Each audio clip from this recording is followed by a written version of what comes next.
So as I mentioned previously, it's possible to install tools or run tools with UV. And many Python packages provide a series of applications that you can just install and add through.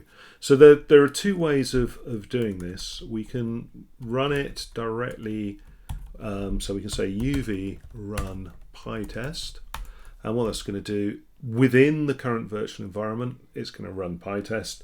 Now, in this case, you'll see if we look at the pyproject.toml, that PyTest is a development dependency here. It's been installed and it's ready to use because it's part of this project. If it's not installed, it will install it and it will use it. Now, UVX is an alias for this and it will run PyTest here. But what you'll notice now is it's not respecting the virtual environment and everything else within there. So it gets a lot more complex if you are trying to run things in that particular way. What you can do is you can say UVX and you can add, as you can see here, with NumPy, with Pillow, with Pygame, which are the three dependencies that are required, and run it that way.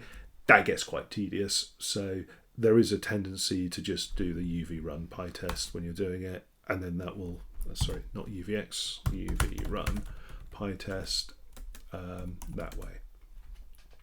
Now, some of the that's particular to PyTest because PyTest is obviously dependent upon modules and things installed.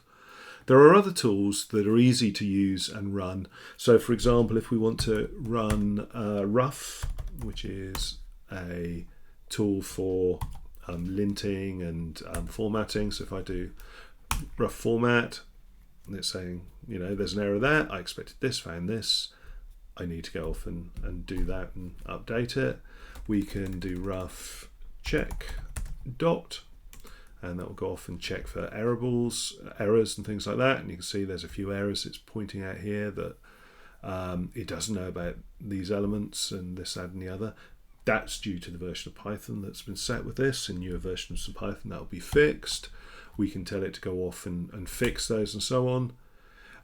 We can also install tools directly. So I can say UV tool install rough. And if I do that, it's saying it's already installed. Let's install another one. I will install TY, which is the type checker.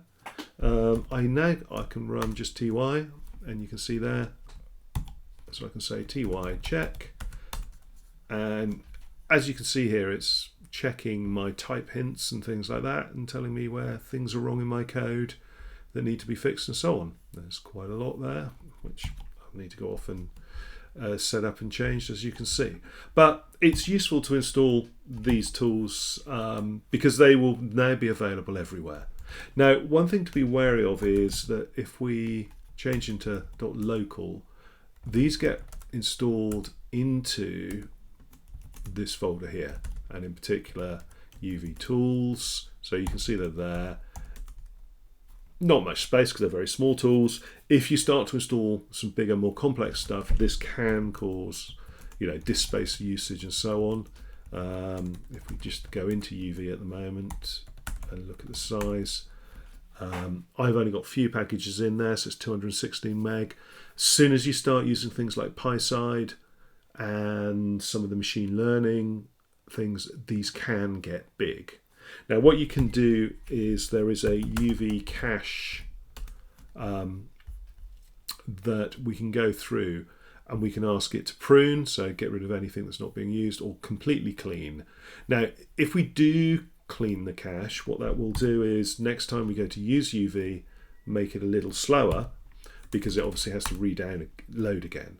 But generally your disk usage isn't going to be stupidly high when you're using these tools, so I wouldn't worry too much.